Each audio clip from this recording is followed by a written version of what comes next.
Olá, bem-vindos a mais um Conversa de Mercado com a Brain, nessa nossa série especial sobre os 5 anos da Covid-19. E para falarmos hoje tanto sobre o setor de comunidades planejadas quanto sobre o setor turístico e de hotelaria, nós estamos aqui para entrevistar Caio Calfá, ele que é, se não a maior autoridade do setor turístico e de hotelaria do Brasil, com certeza é top 3. Eu diria que é a maior autoridade. E o Caio, além de ser consultor, ele também é presidente da ADIT, a associação que congrega hoje mais de 500 empresas nos setores de comunidade planejadas, de turismo, hotelaria, multipropriedade, entre outros segmentos, e é também vice-presidente do Secov, o sindicato do setor aqui na cidade de São Paulo, no estado de São Paulo. Tudo bem, Caio? Tudo bem, Fábio. É um prazer estar aqui com vocês, com os seus ouvintes e telespectadores. E uma honra poder conceder este bate-papo, a gente ter esse bate-papo sobre este tema tão fascinante que é o setor imobiliário turístico brasileiro.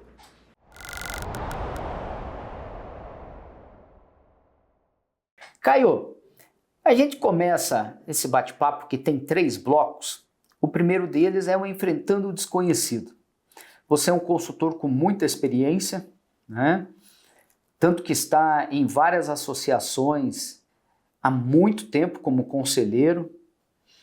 Quando que você percebeu que a Covid ia chegar no Brasil? A gente ouvia lá naquele período, né? Alguma coisa na China, alguma coisa na Europa, não sabia bem o que era. Quando que você percebeu que isso vai chegar no Brasil, ou está chegando no Brasil, e vai mudar o jeito da gente estar trabalhando aqui? Temos que nos preparar.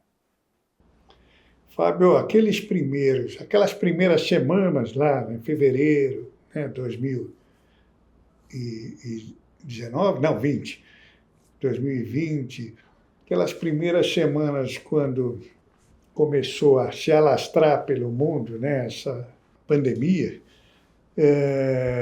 a gente já ficou preocupado. A gente já ficou preocupado porque o setor de viagens, o setor de turismo está intimamente ligado ao setor de viagens. Sem viagem não tem turismo. E o setor de viagens iria fatalmente ser muito prejudicado.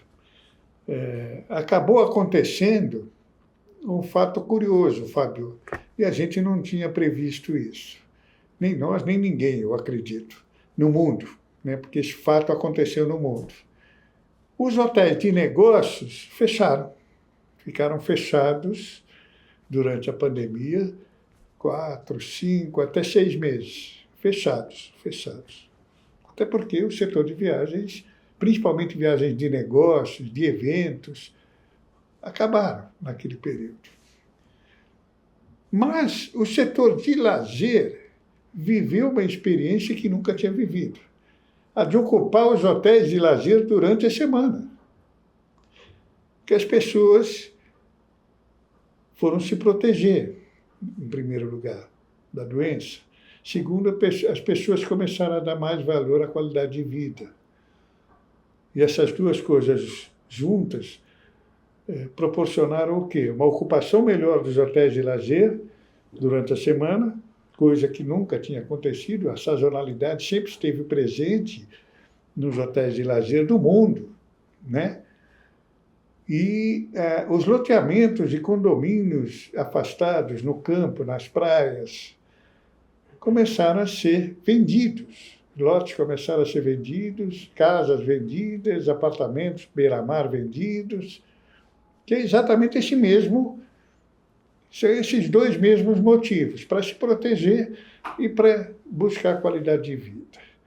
E, ao mesmo tempo, surgiu o Zoom, surgiram as conversas online, as reuniões online, que foi realmente uma grande solução, né?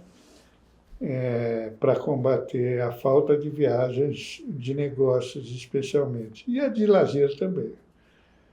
Então, já naqueles primeiros, respondendo a sua pergunta, eu escapei um pouco na resposta, já naquelas primeiras semanas a gente percebia que ia ser muito pior do que realmente foi. E, na sequência, a gente explica por que não foi tão ruim assim. E aqui você, como presidente da ADIT e vice-presidente do Secov, no que diz respeito em especial na área de turismo primeiro, o que se ouvia dos associados? Eles utilizavam muito as entidades para perguntar, e aí pessoal, o que está acontecendo? Qual é a tua experiência, né? Digamos, algum tipo de troca de experiências em que a associação acabava servindo como um foco para essas discussões? Nossos próprios eventos eram o modelo que a gente praticava para mostrar para o nosso associado, os nossos frequentadores dos nossos eventos, além do nosso associado, de que a entidade estava confiante que iria passar, que tudo iria passar e que a gente iria voltar ao velho normal. Naquela época se falava o novo normal, o velho normal. O exemplo disso foram os eventos híbridos que nós fizemos. Teve um único evento híbrido, que foi um ADIT Júris, que foi exatamente logo depois do anúncio da pandemia pelo mundo, que foi o ADIT Júris de 2020. Nós fizemos a experiência, se não me engano, não sei nem se foi híbrido ou se foi somente online. Mas foi uma experiência ruim que nós tivemos de evento online. Não foi boa, não. Mas, ao mesmo tempo, a gente corria alguns riscos.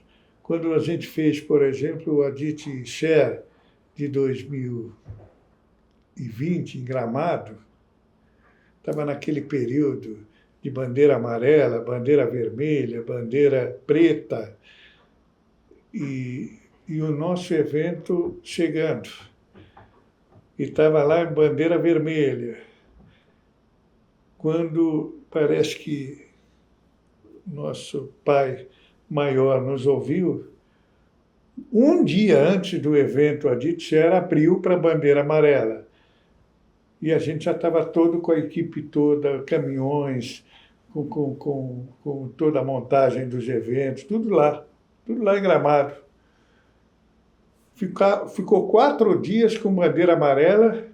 No dia seguinte que acabou o evento, não é que voltou para vermelho, foi para preto. É a única cidade do Brasil que eu conheço que teve bandeira preta. Não sei se fomos nós que levamos lá ali, mas essa era a nossa... Tivemos sorte, tivemos muita sorte, mas era uma confiança que a gente tinha de que a coisa iria voltar a ser como era e talvez até melhor, usando as boas práticas, né? Os bons acontecimentos que ocorreram durante a pandemia. Um deles foi exatamente o surgimento das reuniões online, né? Para o setor, né? Como um todo. Mas, enfim, foi uma experiência bem rica de torcida, né? De vibrar junto. A gente sentiu naquele evento de Gramado que estavam todos... Levamos 500 pessoas naquele ano no Hotel Uísque Serrano, lá de Gramado, e a gente sentiu aquela união que a gente sempre sente dos nossos frequentadores dos eventos, mas com muito mais intensidade, talvez por causa disso, porque conseguimos vencer a pandemia e fazer o nosso evento.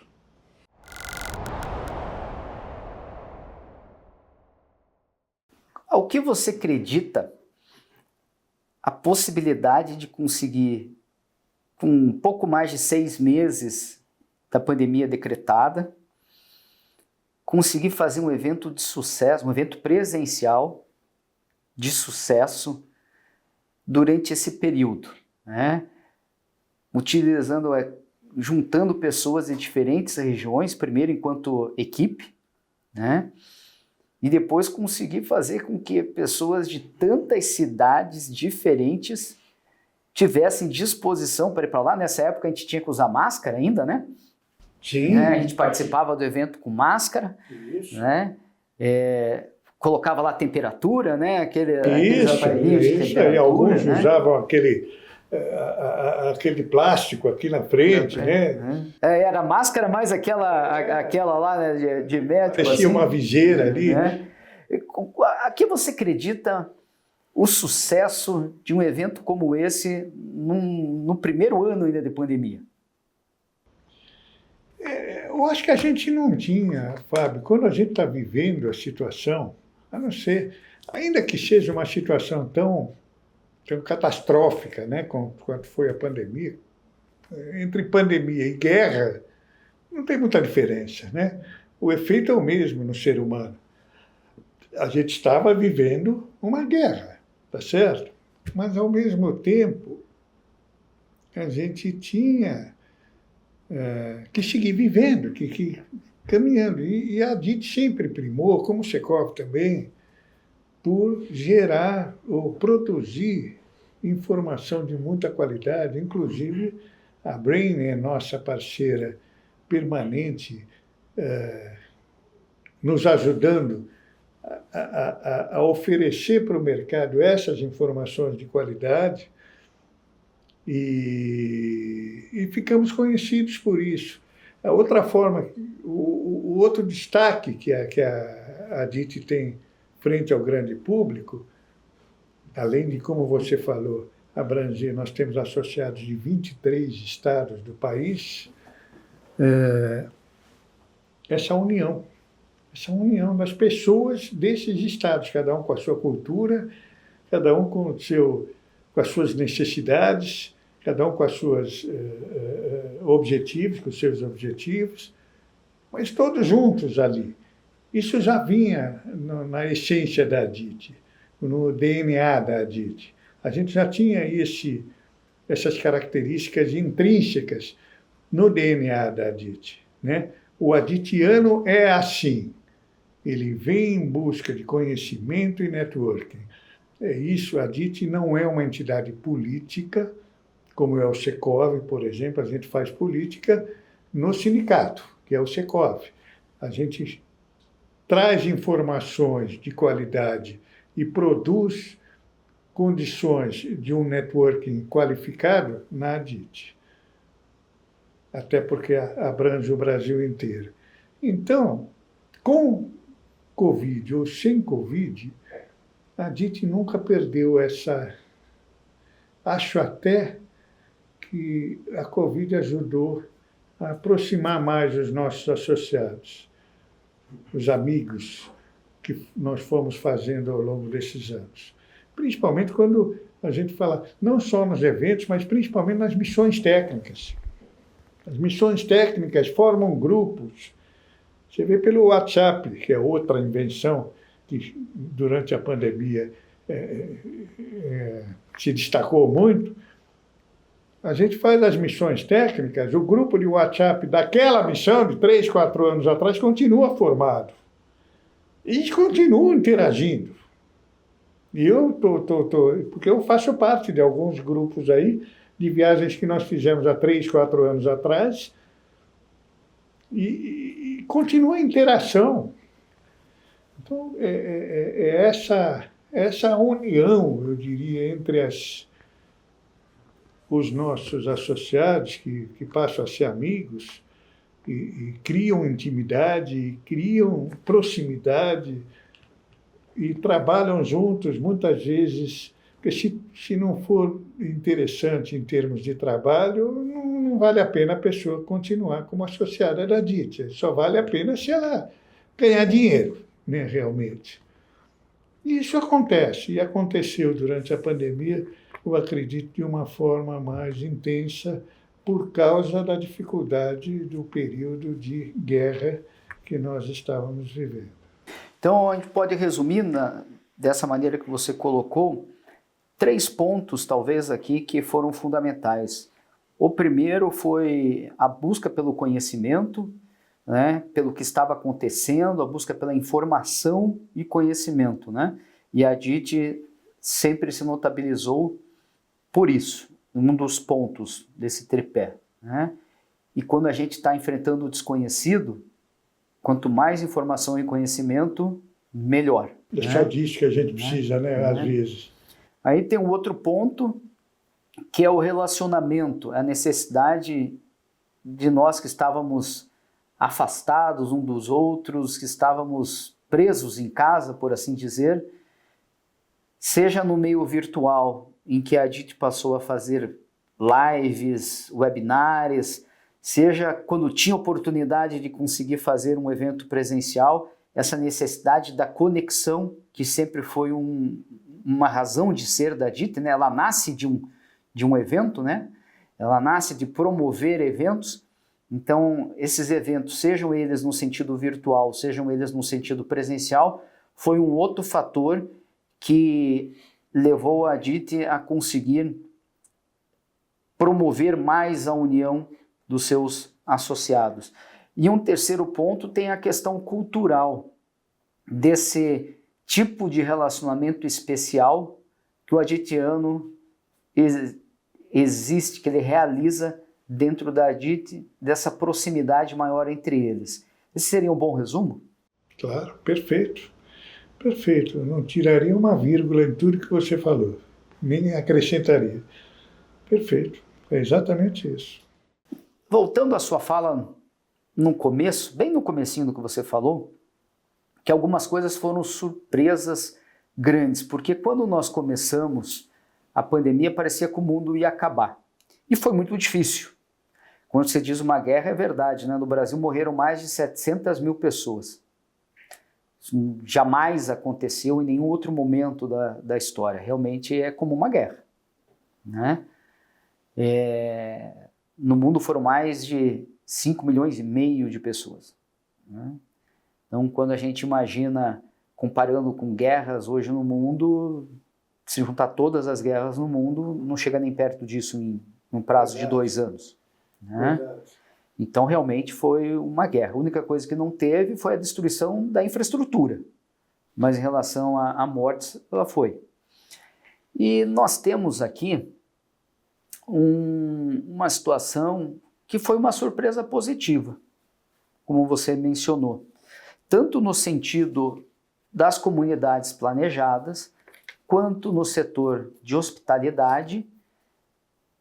De repente, tirando aqueles meses iniciais que nós fomos obrigados a ninguém sair de casa, porque era bandeira vermelha o tempo inteiro, assim que foi possível começar a sair de casa, nós vimos surpresas, tanto nos hotéis, primeiro de lazer, quanto na compra dos loteamentos, né? Segunda habitação. Eu lembro quando eu pude a primeira vez com a minha esposa, aí os hotéis ainda estavam fechados, a gente alugava casas de campo ou casas de praia para passar uma semana, 10 dias, para poder tirar o filho do apartamento, porque a gente morava em apartamento. Mas assim que pôde ir para hotel, os hotéis não podiam usar a capacidade máxima, mas eles podiam receber pessoas. Falou, vamos passar uma semana aqui no hotel XYZ, né? E era durante a semana mesmo. Então, você foi no âmago ali de uma coisa. E por que isso era não previsto? E você pode se aprofundar um pouco mais no que promoveu esse tipo de necessidade? Olha, foram algumas coincidências também, né, Fábio? O home office até então não existia. Como é que é? Antes da pandemia, vamos lembrar, vamos lá tentar resgatar isso. Começou a aparecer o coworking, né? Este prédio, por exemplo, aqui. Esse prédio ele foi entregue em 2016, se não me engano. Nessa época, era muito comum vender escritórios em São Paulo, salas de escritório. Andares inteiros, sim, mas salas também. Até que houve a superoferta. Junto com a superoferta de prédios de escritórios, começou a acontecer o coworking. E depois, logo em seguida, o home office. O coworking evoluiu para o home office. Que fala, bom, muito bem, eu não preciso ir lá no escritório, não preciso alugar o escritório inteiro, posso alugar uma salinha por algumas horas por semana para fazer umas reuniões. De repente apareceu o coworking. E em seguida, as reuniões online, que também eliminaram as salas de reunião. Reunião online acabou com reunião presencial, ou acabou, diminuiu muito, e as salas de reunião não passaram a ter menos importância ainda. E aí veio a pandemia. Então, houve essa coincidência de fatos, que o home office e as reuniões online, e as viagens, e os eventos online substituíram tudo que era presencial. O trabalho presencial, os eventos presenciais, as reuniões presenciais.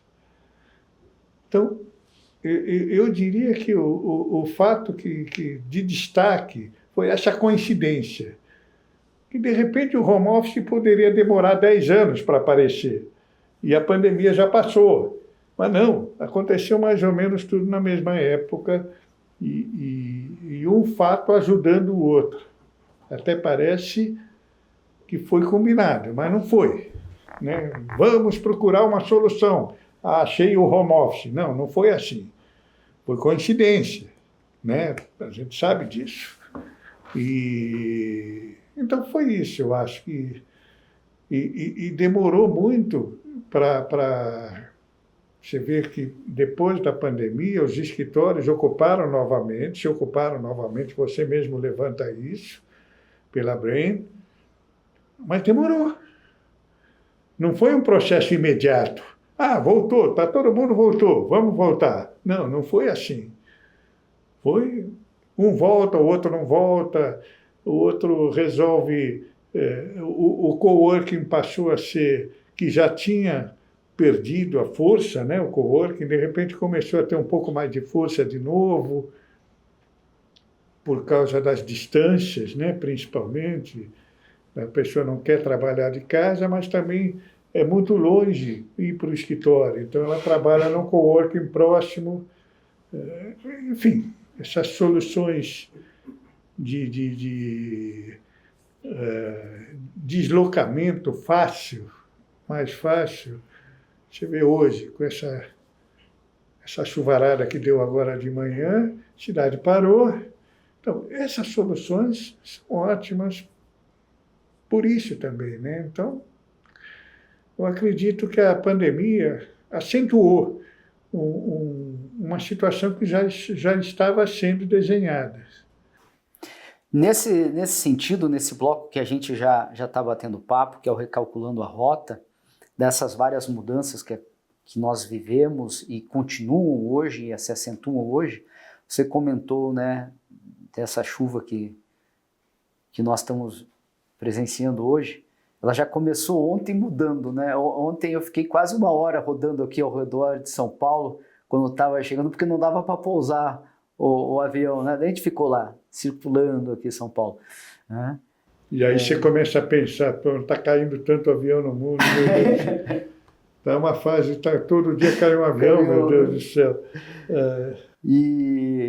E aí, você veja, né, a ideia do home office, de repente, a pessoa já sabe, no trânsito vai estar complicado, ao invés de perder uma hora e meia, dependendo de onde a pessoa mora, né, vale mais a pena em termos de produtividade, naquele dia ela falar com o coordenador dela, o gerente dela, vou trabalhar de casa, que é mais produtivo hoje do que eu ir para o escritório, porque eu vou chegar atrasado aí no escritório, é complicado. Aqui nós adotamos um critério de um dia por semana home office.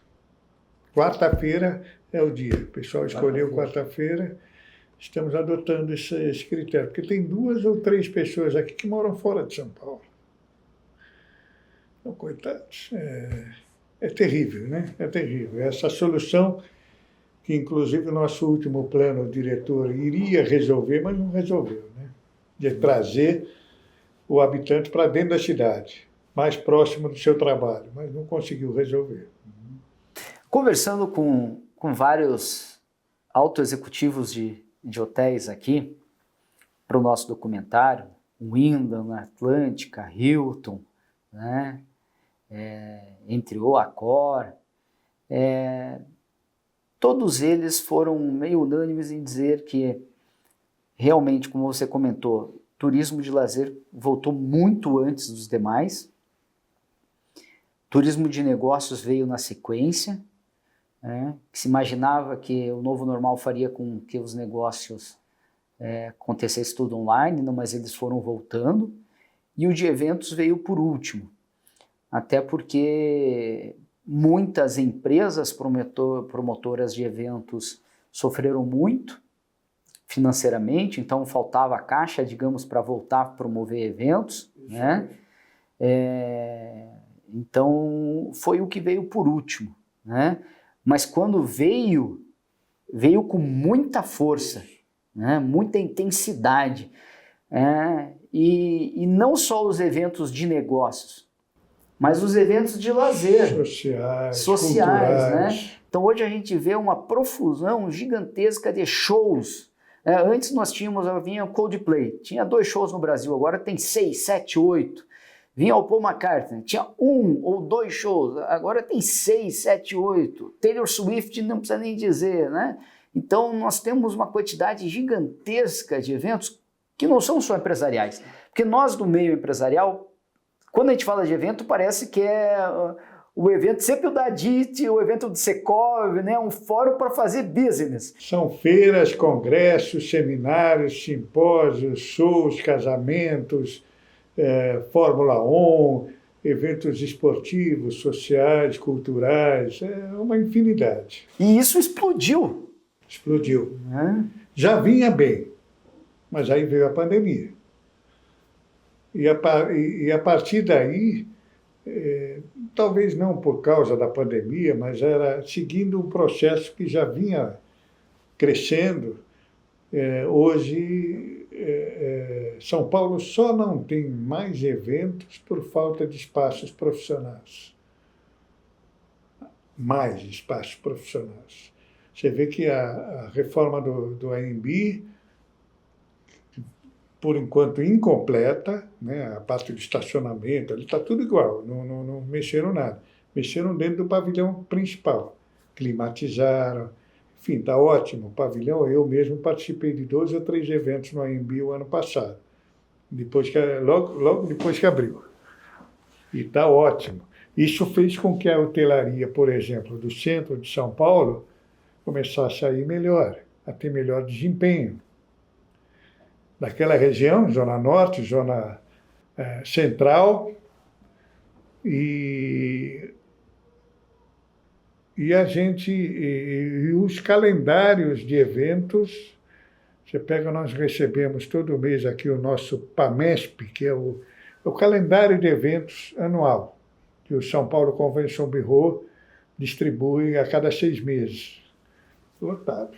Você pega lotado de eventos, uma maravilha. Uma maravilha. E os consumidores? Eles se tornaram mais exigentes, seja o consumidor de lazer, o consumidor de eventos. O que mudou depois da pandemia para eles? É uma boa pergunta. Eu acho que o primeiro momento, os eventos híbridos vingaram, né? Depois a gente chegou à conclusão que ninguém mais queria fazer evento híbrido, né? Em termos de consumidor mesmo. Não é só a DIT, não. Todas as entidades que eu participo, São Paulo Convention Bureau, Secov, Alaris e a DIT, todas elas, a gente percebeu que o consumidor queria o presencial, corpo a corpo, olho no olho. Vida, né? Parece que não tem vida quando a gente fala por aqui, parece uma coisa, né? Parece que está falando com a televisão. Não transmite aquela vibração que a gente sente quando faz o evento presencial. Mas se eles se tornaram mais exigentes, eu não percebi, Fábio, não percebi, não. É uma coisa que eu não. A gente sempre está se cobrando, na ADIT especialmente, para fazer sempre um evento cada vez melhor. Isso por nós mesmos, não por exigência dos nossos frequentadores. E tem dado certo, graças a Deus tem dado certo, pelo menos o feedback que a gente tem recebido dos nossos associados e frequentadores e patrocinadores tem sido sempre muito elogiosos, né? E isso vai nos dando força para produzir cada vez com mais qualidade, entregar um trabalho cada vez melhor. E tem uma coisa que foi muito importante para o setor de hospitalidade durante a pandemia, que foi a criação ou aprovação da lei pelo governo federal, que beneficiou com isenções de impostos ou reduções de impostos para todo o segmento ligado à cadeia de turismo. Queria que você contasse um pouquinho como é que foi as negociações, quem participou disso e a importância dessa lei. Olha, se você for procurar a origem de tudo isso, a origem de tudo isso está na União. O que o setor turístico brasileiro nunca foi, a não ser agora, durante a pandemia, foi ser unido.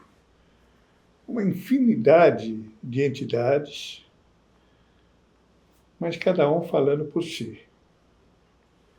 Então, o que acontecia antigamente?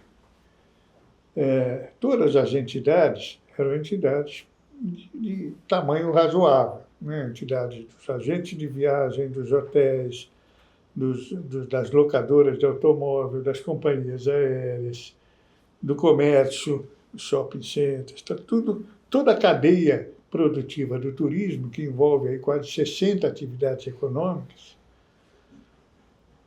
cada um desses membros dessa cadeia, braços dessa cadeia, tem 1, 2, 3, até 10 entidades. Por exemplo, setor hoteleiro, tem um monte de entidades aí no Brasil. Uma mais forte, outra menos forte, tal, mas todas significativas.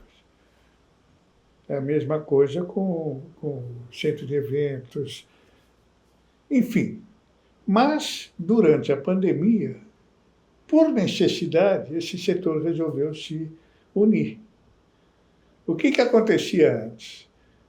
Vamos supor, eu como Secov, eu iria lá para Brasília, falar com um determinado senador, um determinado deputado, olha, senador, precisamos aprovar tal lei, porque ela é benéfica para o setor, porque vai gerar tantos empregos, o Brasil vai ter um recolhimento de impostos de tal ordem, enfim, todos os argumentos que eu podia usar. Como eu fiz muito isso. Como eu fiz também para que não fosse aprovado determinado projeto de lei. Né? A gente sempre fala que é matar um leão por dia e escapar das antas, porque existem projetos de leis absolutamente absurdos no Congresso. Você precisa se defender dele. Mais do que ser proativo, você tem que ser reativo. Isso era como era antes. Aí o que aconteceu? Foi criado um grupo chamado G20, G20+, turismo. E eram exatamente 22, 23, hoje já deve estar em 27, por aí, entidades da cadeia produtiva do turismo. e de várias áreas, né? Mas todas elas da cadeia. E aí, agora sim, teve a mão e a iniciativa do Doreni. O Doreni, ele é catarinense, ele é o presidente da ABRAP, Associação Brasileira dos Promotores de Eventos.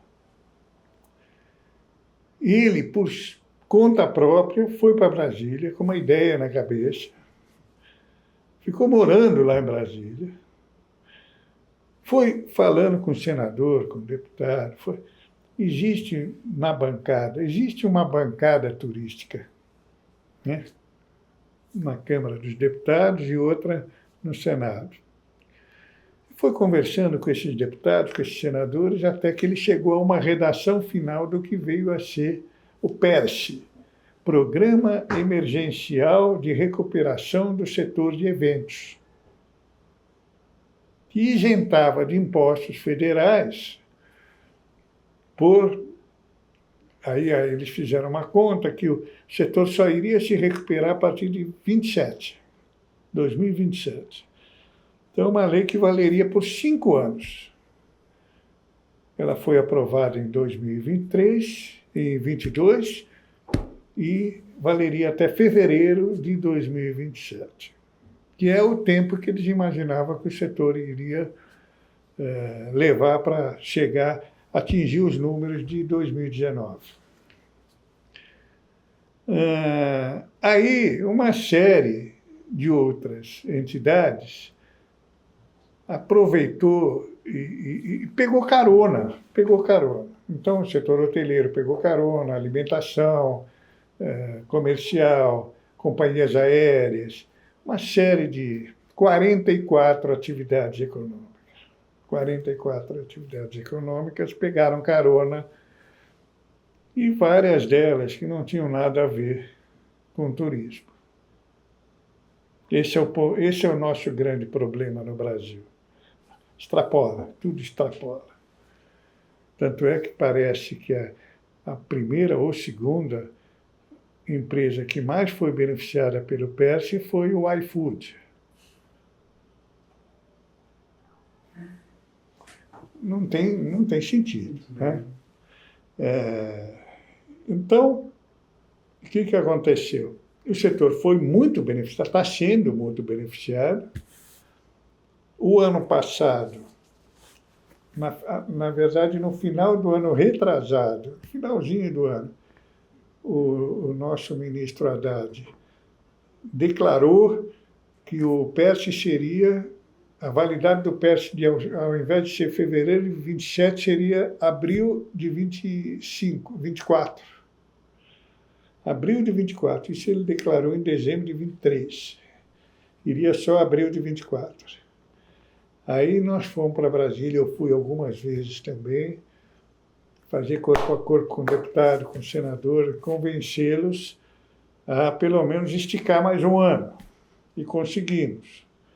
Mas parece que agora tem um falatório aí, especialmente nos corredores de Brasília, que no segundo semestre o PERSE vai perder validade. Segundo semestre de 25, né? Principalmente porque houve esse excesso. Quer dizer, se não tivesse o excesso, não haveria o grande volume de dinheiro que foi liberado, que foi deixado de arrecadar, né? Mas houve esse excesso, então agora todos nós temos que pagar por isso.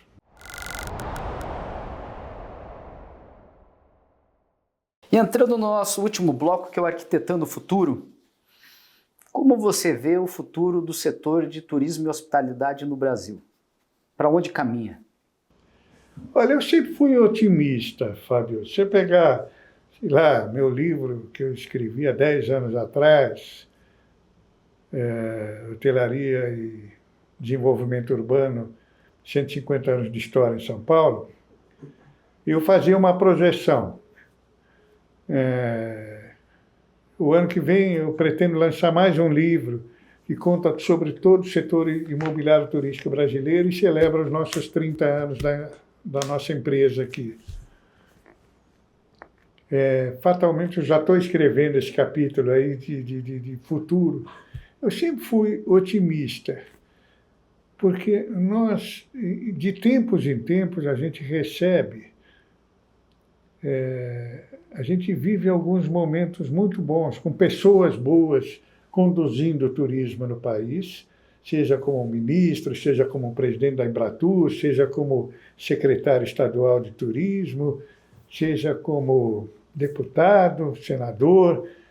A gente aprova leis necessárias, a gente tem programas muito interessantes. Então, hoje em dia, por exemplo, falando do estado de São Paulo, nós tivemos 2 excelentes governos, Dória e Tarcísio, preocupados com o turismo. Era difícil isso acontecer no estado de São Paulo, muito difícil. Eu atuo há 40 anos nessa área, quer dizer, eu vivi vários governadores aqui. Teve épocas aí que o cargo de secretário estadual de turismo se substituía a cada 2, 3 meses, se substituía o secretário estadual de turismo e entrava outro que não entendia nada sobre o nosso assunto. Agora não, foram 2 craques. O secretário Lumert, do Dória, e o secretário Lucena, agora do Tarcísio, estão fazendo trabalhos excepcionais. O Lumert só não foi melhor porque teve a pandemia. Dos 4 anos que ele ficou 2 foram pandemia. E o Lucena tem ido muito bem, especialmente na criação dos distritos turísticos. Isso é uma lei que nós criamos aqui no estado de São Paulo. Eu fui parte do corpo de entidades que escreveu a lei, né? E aprovamos rapidamente, 2 meses. E já temos 6 distritos turísticos no estado de São Paulo. São regiões em que são beneficiadas por isenções fiscais, tributárias, benefícios fiscais, tributários, participação no governo do estado em obras de infraestrutura, e se criam exatamente distritos com objetivos de criar, de se desenvolver uma comunidade turística naquela região, como foi a Disney World na Flórida, que, aliás, foi exatamente desse modo que o Walt Disney procedeu quando ele criou a Disney World, né? Ele aprovou uma lei estadual e desenvolveu o seu distrito turístico dentro daquela área que ele tinha comprado com 11 mil hectares naquela época, lá na Flórida. E tudo que está em volta se beneficiou. Orlando, por exemplo, não faz parte do distrito turístico da Disney. Mas ali estão os hotéis, os restaurantes, os aeroportos, a vida noturna, os shoppings, outlets, etc. E não faz parte, quer dizer, você irradia, isso irradia para os municípios em volta, para as comunidades em volta, você criar esses distritos. São Paulo tem 6, uma delas é o Centro Antigo de São Paulo, é uma forma de você recuperar o centro, ainda que não seja uma solução definitiva para o nosso tão judiado centro de São Paulo, mas é uma solução que caminha, que abre o caminho para a consagração definitiva depois que o Palácio do Governo e todas as suas secretarias forem instaladas lá no Centro Velho. E qual o papel da multipropriedade no desenvolvimento futuro do turismo do Brasil? A multipropriedade, ela tem só 6 anos que nós aprovamos a lei, né? A lei federal foi aprovada em final de 2018 pelo presidente Temer. Completou 6 anos agora, no fim do ano passado. E mesmo assim, nós já estamos falando de mais de 200 empreendimentos em 90 cidades do país. O que cresceu do jeito que cresceu em 13 anos, dos quais 4 ou 5 anos foram de crise. A crise da recessão econômica, 14, 17, depois a pandemia, 19, 20 e 21. E ainda ficaram estrangulados 2 anos ali no meio, que ainda recebiam sobras da crise de 16 e depois receberam o impacto da crise de 19 e 20. Então, de 13 anos, basicamente 5 anos foram bons. Se você analisar, 5, 6 foram bons. E mesmo assim não parou de crescer do jeito que cresceu. Então a gente só pode concluir o seguinte: se isso cresceu do jeito que cresceu em época ruim, em época boa vai crescer muito mais. E como ela está se consolidando no país em termos de produto, reconhecimento do produto, o mercado está reconhecendo esse produto. A hora que você vê grandes empresas entrando nesse modelo de negócio, as maiores incorporadoras do Brasil já estão estudando entrar nesse negócio, nós estamos dando consultoria para algumas delas. A hora que você vê novos destinos surgindo no Brasil, destinos conhecidos somente regionalmente, né? Pega no seu estado do Paraná, eu posso te citar aí uma meia dúzia de destinos que eu não conhecia, com todo esse cabelo branco, eu não conhecia, e que hoje já recebem multipropriedade. À beira de represa, à beira de rio. Não é só Foz do Iguaçu. Entendeu? Então, isso vem acontecendo no país inteiro. Pega lá o rio bonito no Brasil é pleonasmo, né? Todos os rios no Brasil são fantásticos, né? Você pega o Rio Araguaia, pega o Rio Tocantins. À beira desses rios estão saindo multipropriedades, surgem multipropriedades. Rio Grande, que divide São Paulo de Minas, que forma várias represas. Então, os destinos turísticos estão sendo criados em função da multipropriedade, com todos esses problemas que eu citei que nós vivemos nesses 13 anos. Então, tudo indica que vai muito bem, obrigado, depois que se consolidar. Ainda está em consolidação, ainda é muito novo. 6 anos só, né? Depois e o papel aí para o turismo, em especial de negócio, ainda que também seja o turismo de lazer, mas mais nas grandes cidades do Nordeste, por exemplo, dos estúdios de 1 quarto, dos imóveis compactos.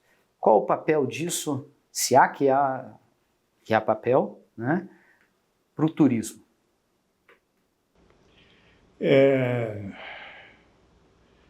O Airbnb deu uma mexidinha com esse mundo, né? Tem coisas que acontecem no mundo que, de repente, dá uma mexidinha no mundo, né? No mundo inteiro. O Airbnb deu uma mexidinha no mundo. Começou a mudar o conceito de hospedagem no mundo. Quem é da geração, da minha geração, por exemplo, ainda tem um certo, né? Torce um pouco o nariz para o Airbnb. Não, eu prefiro o conforto de um hotel, porque eu sei o que eu vou encontrar. Sei que vou chegar lá, vai estar a cama bem feita, o ar-condicionado funcionando, a televisão pegando, enfim. Mas é um fenômeno mundial, isso ninguém pode negar. As cidades do Nordeste do Brasil sentiram esse impacto, sim, como todas as cidades turísticas do mundo sentiram esse impacto. Você vai para Barcelona, Paris, Viena, tanto que criaram, muitos desses países criaram leis limitando a atuação do Airbnb e plataformas semelhantes nos seus países, estabelecendo prazo mínimo de locação, 1 mês, estabelecendo outras regras. Mas, sem dúvida, a gente não pode deixar de reconhecer que esse é um segmento que está se tornando a cada dia mais profissional, consolidado. Está se criando regra, daqui a pouco a gente estabelece aqui no Brasil a questão dos impostos, que ainda não está muito claro, né? Mas está caminhando para isso. A questão da segurança, os problemas que vêm ocorrendo de segurança, você não sabe para quem está oferecendo, para quem é que está te alugando, vai alugar um apartamento num prédio residencial cheio de famílias. Então, enfim, esses problemas eu acredito que vão ser superados. Vai se encontrar solução para cada um desses problemas. E esse é um mercado consolidado, já em consolidação. Não poderia ser diferente em Fortaleza, em Salvador, em Natal, em João Pessoa, principalmente, que é o destino do momento, né? Então é isso, eu acho. Mas eu gostaria também de valorizar os hotéis. Os hotéis não vão sair enfraquecidos desse cenário. Cresce o Airbnb, os hotéis também vão crescer, na minha opinião. Tem público para os dois. E tenho mais duas perguntas para você. A primeira é de cunho pessoal. Logo, daqui a um tempo você é avô, aí tem lá sua netinha ou seu netinho, tá lá no primeiro, segundo ano do ensino fundamental e tem um trabalho de história. E no trabalho de história é ele perguntar para o avô qual foi a maior lição que o avô teve na pandemia. Poxa, caprichada essa pergunta, hein, Fábio? Qual foi a melhor lição que eu tive na pandemia?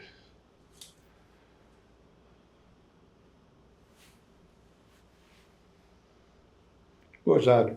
Eu mudei para esse escritório faltando um mês antes de começar a pandemia. Então, eu passei 2 anos vindo sozinho aqui para o escritório.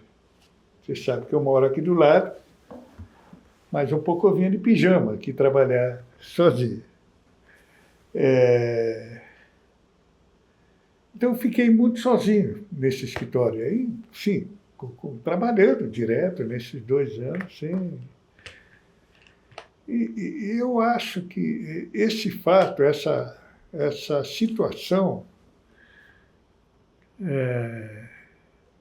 acho que mostrou um pouco mais de que os nossos limites eles são mais alongados. A gente tem um limite maior de capacidade de realização de trabalho.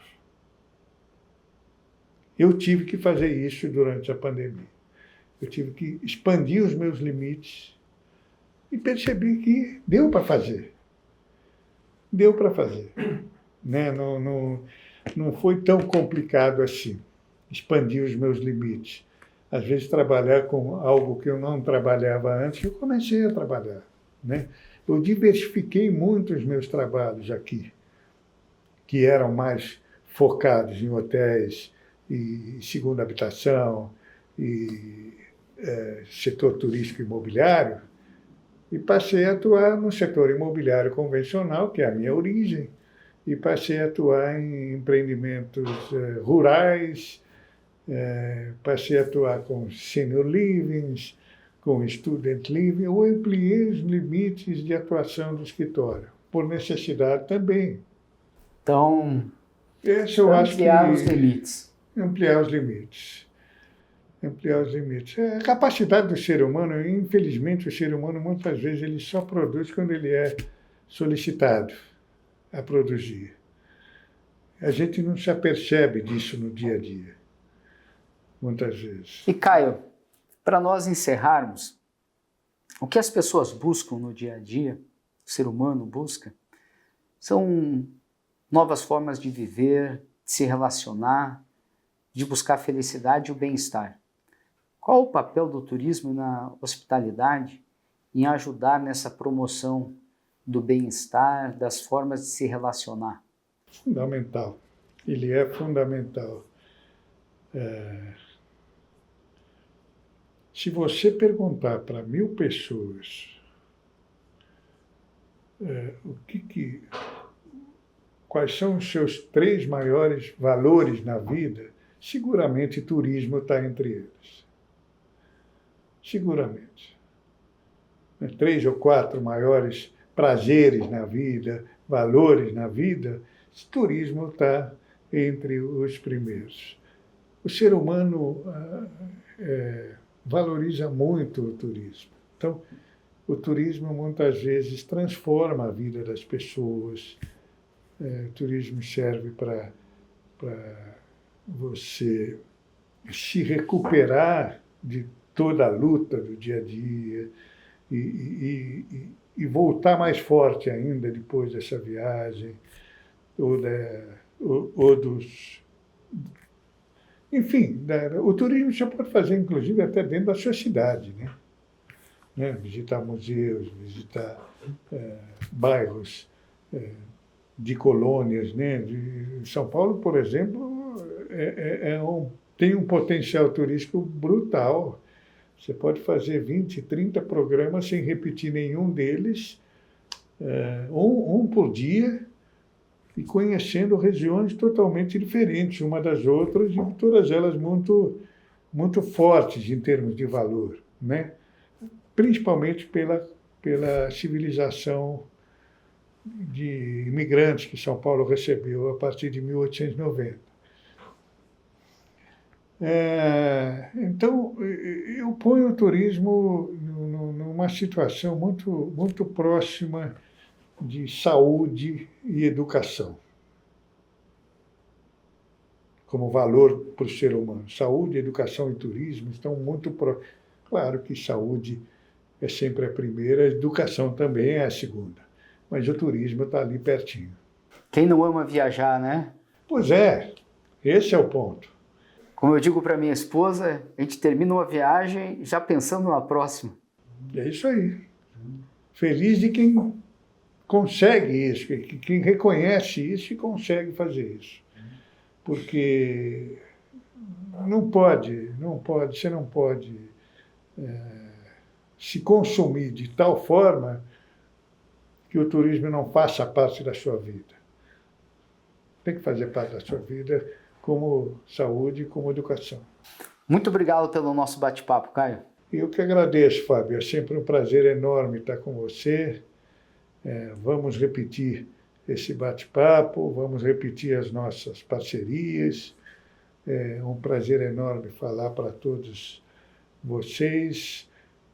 Espero que a entrevista tenha sido boa, acompanhada dos craques que você já entrevistou para compor esse programa, e fico à disposição de vocês para quando vocês quiserem.